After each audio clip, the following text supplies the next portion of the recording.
सोलापूर शहरात झालेल्या महाभयंकर पावसामुळे शहरातील सखल भागात आणि झोपडपट्ट्यांमधील नागरिकांचे जीवन धोक्यात आले आहे। मोठ्या प्रमाणात कौटुंबिक आर्थिक नुकसान झाले आहे। त्यामुळे झालेल्या नुकसानीचे त्वरित पंचनामे करावेत व शहरातील सर्व झोपडपट्ट्यात आरोग्य सेवा वाढवावी अशा मागणीचे निवेदन मी सोलापूर माझे सोलापूर परिवर्तन व विकास समितीच्या वतीने सोलापूर महानगरपालिकेच्या आयुक्तांना देण्यात आले। महानगरपालिका आयुक्तांना देण्यात आलेल्या निवेदनात संपूर्ण सोलापूर शहरात 11 सप्टेंबर रोजी पहाटे झालेल्या अतिवृष्टीमुळे सोलापूर शहरातील सखल भागात आणि झोपडपट्ट्यांमध्ये जलमय परिस्थिती निर्माण झाली आहे।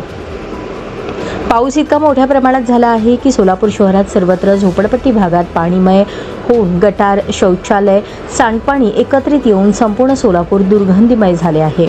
एकीकडे सध्या दूषित प्रदूषण त्यात भर म्हणून आजार मोठ्या प्रमाणात वाढत आहे। घराघरात, रस्त्यांवर, झोपडपट्ट्यांमध्ये पाणीच पाणी झाले आहे। यापूर्वीही मैला मिश्रित पाण्यामुळे जगजीवनराम झोपडपट्टीमध्ये 2 अल्पवयीन विद्यार्थिनींचे निधन झाले। ते सुरळीत होते तोवरच या पावसाने थैमान माजवले आहे।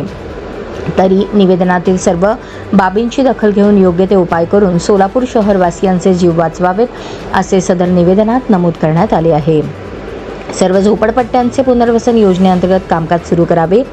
झोपडपट्ट्यांमध्ये महापालिकेच्या वतीने आरोग्य शिबिर आयोजित करावे। साचलेले पाणी हटवण्यासाठी उपाययोजना कराव्यात।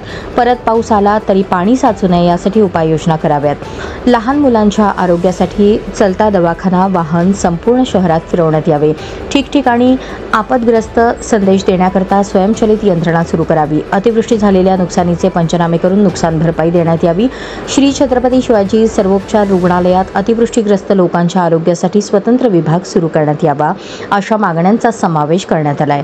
विष्णू कारंपुरी व श्रीनिवास शिलवेरी यांच्या नेतृत्वाखाली जिल्हाधिकाऱ्यांना निवेदन देणाऱ्या शिष्टमंडळात गुरुनाथ कोळी, विठ्ठल कुऱ्हाडकर, पप्पू शेख, श्रीनिवास बोगा, रुपाली मिरगाळे, गीता भागवत, बालमणी गुंजेली, सुवर्णा कोमाकुल, मीनाक्षी भूषण, अर्चना पाटील, ललिता येलका, व्यंकटेश कोंगारी, पद्मा साका, वंदना गुत्तिकोंडा, रेणुका मच्छा, भाग्यलक्ष्मी श्रीमल, पद्मावती सग्गम, सपना चंदन शिवे, गीताबाई इरागंटी, अंबिका माने, स्वाती शिंदे, रेखा आडकी, राधिका मिठ्ठा, सविता दासरी, पद्मा मॅकल, शरणप्पा जगले यांच्यासह मोठ्या प्रमाणात विडी कामगार महिला उपस्थित होत्या।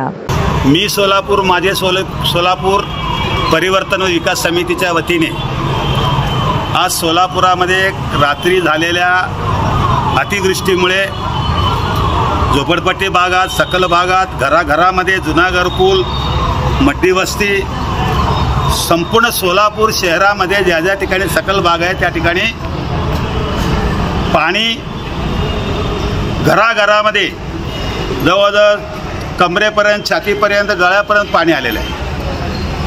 अशा परिस्थितीमध्ये अजूनसुद्धा त्या महिला किंवा मुली किंवा लेकरं अजूनसुद्धा बाहेर काढले गेलेले नाही। एकीकडे आम्ही मागितलं की सोलापूरमध्ये सर्व झोपडपट्ट्यामध्ये पुनर्विकास करा। पुनर्विकास करण्यामध्ये लोकप्रतिनिधी, आमदार हे सगळं लोक कागदावर सगळं घोडे नाचवतात। प्रत्यक्षात पुनर्विकास झालेला दिसत नाही। पुनर्विकास झाला असला तर आज ही परिस्थिती झाली नसती। म्हणून माननीय आयुक्तांना निवेदन दिलं आमच्या पहिला बीडी कामगारांच्या सर्वांसह काही कामगार या ठिकाणी कुंभारीमधून देखील आम्हाला मदत करायला आलेले आहे की या अतिवृष्टी झालेल्या परिस्थितीला तोंड देण्यासाठी समर्थ असं तुम्ही योजना तयार करा आणि लवकरात लवकर या संकटातून सर्वांना बाहेर येण्यासारखं करा। त्याचबरोबर रोगराई पसरणार आहे। 2 मुली त्या ठिकाणी बापूजी जगजीवनराम झोपडपट्टीमध्ये मेले। संपूर्ण सोलापूर आधारला अशा प्रकारे अनेक लोक या ठिकाणी मरण यातनेमध्ये त्या ठिकाणी पडून आहेत। म्हणून कशाचाही विचार न करता आमची मागणी अशीच आहे, सर्व लवकरात पाणी काढा, नुकसान झालेल्या लोकांचं पंचनामे करून त्यांना पैसे द्या, त्याचबरोबर ज्यांच्या कामाचं नुकसान त्यांना पगारी द्या आणि प्रत्येक प्रभागामध्ये चलता दवाखाना फिरवा। आणि जास्तीत जास्त आमची मागणी अशी आहे की सोलापूरमध्ये 177 झोपडपट्ट्या मी स्वतः फिरलेलो आहे। म्हणून पुनर्विकासाच्या माध्यमातून जर काम केलं, तुम्ही कचरा गोळा करून चालत नाही असं म्हणत नाही, ते महत्त्वाचं आहे। कचरा, साफसफाई, स्वच्छता हे सगळं पाहिजेच आपल्याला, पण ज्या वेळेला असे संकट येतं अतिवृष्टीचं त्या तोंड देण्यासाठी आपलं सर्व शासन या ठिकाणी कटिबद्ध असलं पाहिजे। आणि आम्हाला जे गरीब लोकांना, विशेष गरीब लोकांना, तो बिल्डिंगवाल्याला कसं होणार, आत वर बसतंय गरीब लोक झोपडपट्ट्यामध्ये बसते, तेच पाणी पिते, तेच काय करते, त्याच्यातच खेळतात. अशा परिस्थितीला तोंड ताबडतोब नाही दिला तर महापालिकेवर आमच्या महिला बिडी कामगारासह काही कारखाने बंद येतात, काही मापं घेतलेले नाहीत, त्यांच्यासह या महानगरपालिकेवर मोर्चा आणल्याशिवाय राहणार नाही. जय हिंद, जय महाराष्ट्र.